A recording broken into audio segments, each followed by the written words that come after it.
بسم اللہ الرحمن الرحیم۔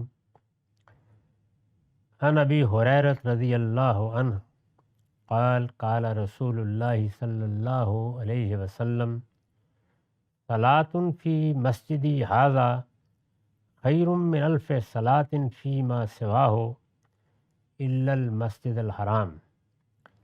بخاری اور مسلم دونوں میں یہ روایت نقل ہوئی ہے۔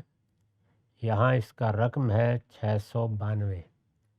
ابو ہریرہ بیان کرتے ہیں کہ رسول اللہ نے فرمایا، میری اس مسجد میں یعنی مسجد نبوی میں، میری اس مسجد میں اگر تم نماز ادا کرتے ہو تو مسجد حرام کے سوا باقی دنیا کی ہر مسجد میں جو نماز بھی پڑھی جاتی ہے اس میں یہ 1000 نماز سے بہتر ہے۔ اللہ کے پیغمبر کی بنائی ہوئی یہ آخری مسجد ہے۔ اس سے پہلے جو ایک بڑی مسجد اللہ کے پیغمبر داؤد میں بنائی اور اس کو سلیمان علیہ السلام نے پایہ تکمیل تک پہنچایا، اس کو قرآن نے اس مسجد کے حوالے سے مسجد اقصیٰ کہا ہے، یعنی دور کی مسجد۔ ظاہر ہے وہ عرب سے دور کی مسجد ہے۔ وہی مسجد ہے جس کو ہم القدس یا بیت المقدس کہتے ہیں۔ یہ سیدنا داؤد نے شروع کی اور سیدنا سلیمان نے اس کو پایہ تکمیل تک پہنچایا۔ اس سے بھی پہلے جو دنیا کی پہلی مسجد بنائی گئی وہ المسجد الحرام ہے، بیت اللہ۔ یہ پورا باب مساجد کا باب ہے۔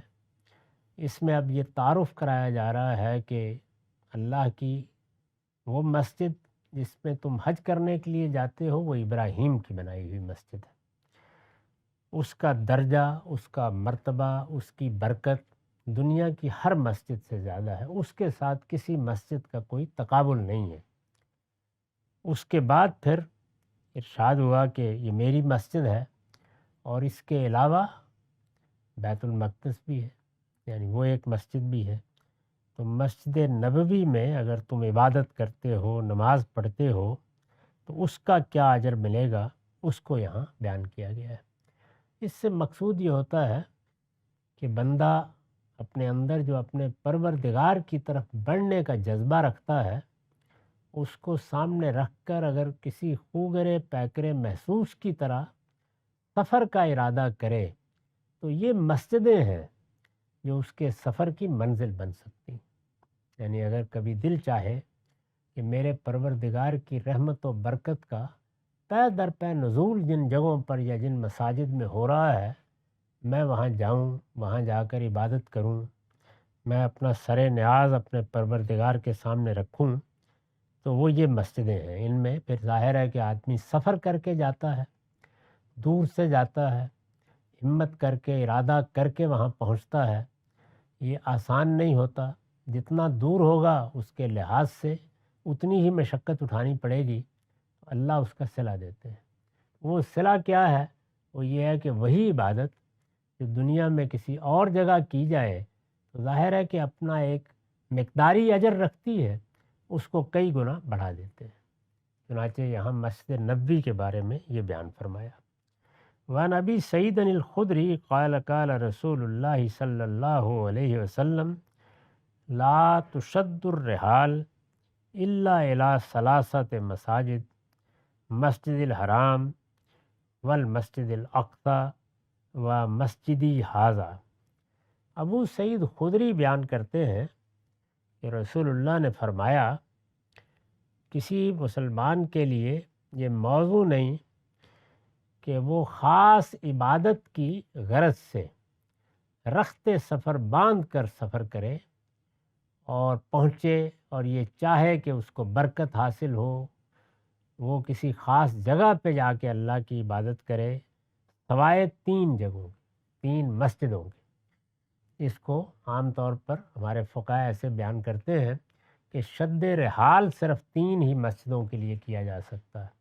یعنی انسان سیر و تفریح کے لیے جاتا ہے، سفر کرتا ہے، مختلف جگہیں دیکھتا ہے۔ دنیا میں ہزاروں مسجدیں بنائی گئی ہیں، بہت خوبصورت مسجدیں ہیں، ان میں بادشاہوں کی بنائی ہوئی مسجدیں بھی ہیں، ان کو دیکھنے کے لیے انسان جاتا ہے، جائے، اس میں کوئی معنی نہیں ہے، لیکن نیکی کے لیے، خیر کے لیے، مسجد کی زیارت کے لیے، اللہ تعالیٰ کی بارگاہ کا احساس کر کے جانا، یہ ظاہر ہے کہ عبادت کا سفر ہے۔ تو عبادت کا یہ سفر ہے جس کو یہاں شد رحال سے تعبیر کیا ہے۔ اس کے بارے میں فرمایا کہ یہ صرف 3 ہی مسجدوں کے لیے کیا جا سکتا ہے۔ ایک مسجد حرام، بیت اللہ، جب آپ کا جی چاہے جائیں، 10 مرتبہ جائیں، عمرے کے لیے جائیں، حج کے لیے جائیں، اس کے اپنے آداب و مناسک ہیں، وہ سب سکھا دیے گئے ہیں، اور ابراہیم علیہ السلام کے زمانے سے وہ سکھائے جا رہے ہیں۔ قرآن مجید کے اشارات سے معلوم ہوتا ہے، اور تاریخ بھی اس بات کی گواہی دیتی ہے کہ یہ مسجد اس سے پہلے بھی بنی ہوئی تھی۔ قرآن مجید نے یہ بتا دیا ہے کہ جو پہلی مسجد بنائی گئی زمین پر اللہ کی عبادت کے لیے، جو پہلا معبد تعمیر کیا گیا، وہ یہی بیت اللہ ہے۔ تو اس وجہ سے یہ تو سب سے اہم مسجد ہے، ابراہیم کی بنائی ہوئی ہے۔ والمسجد الاقصی، اس کے بعد پھر انہی کی اولاد میں سے، بنی اسرائیل میں سے سیدنا داؤد نے ایک دوسری مسجد بنائی۔ اس کے بنانے میں بھی کچھ مسالے پیش نظر تھے۔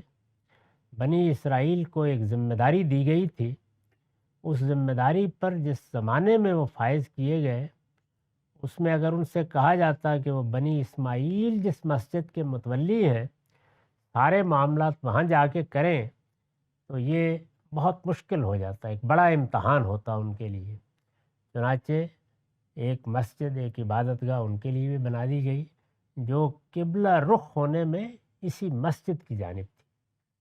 چنانچہ وہ مسجد اقصی قرآن مجید میں کہی جاتی ہے، بالعموم اس کو ہیکل سلیمانی کہتے ہیں۔ اب مسجد اقصی نام کی کوئی عمارت 70 عیسوی کے بعد سے دنیا میں موجود نہیں ہے۔ وہ اصل میں ایک قطع اراضی ہے، کئی ایکڑ زمین ہے، جس کو ٹیمپل ماؤنٹ کہا جاتا ہے۔ وہ ایک کمپاؤنڈ ہے، وہ موجود ہے، اس میں وہ ہیکل تعمیر کیا گیا تھا۔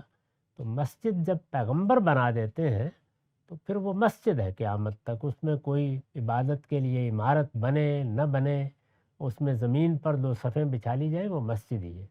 اس وجہ سے قرآن نے اس کو مسجد ہی قرار دیا ہے۔ وہ جگہ موجود ہے، اس میں ظاہر ہے کہ مسجد بنائی جا سکتی ہے۔ مسلمانوں نے یہ احتیاط کی کہ اس جگہ مسجد نہیں بنائی، اس کے جنوبی کنارے میں ایک مسجد بنا لی، جس کو اب لوگ مسجد اقصی سمجھتے ہیں، حالانکہ کہ وہ مسلمانوں کی بنائی ہوئی مسجد ہے، بعد کی، وہ اس جگہ پر نہیں بنائی گئی۔ مسجد اقصی و مسجدی ھذا، اور فرمایا تیسری میری مسجد، رسول اللہ نے ارشاد فرمایا، یعنی مسجد نبوی جو مدینے میں بنائی گئی۔ تو یہ 3 مسجدیں ہیں جن کے بارے میں یہ فرمایا ہے۔ کیوں فرمایا؟ اس لیے فرمایا ہے کہ انسان کے اندر بعض جگہوں کی زیارت کے فطری داعیات ہیں۔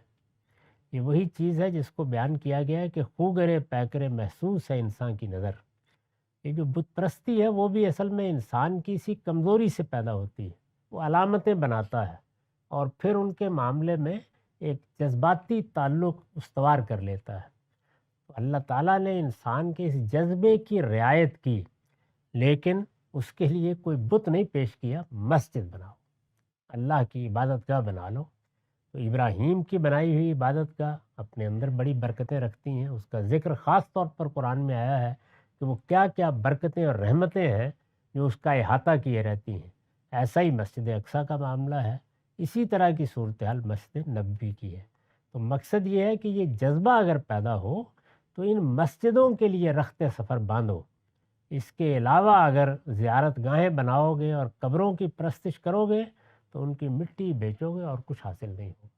اس لیے خاص طور پر تنبیہ کی ہے کہ رخت سفر باندھنا ہے عبادت کی غرض سے، عقیدت کے جذبے سے، تو پھر صرف یہ 3 ہی مسجدیں ہیں جن کے لیے رخت سفر باندھ سکتے ہو۔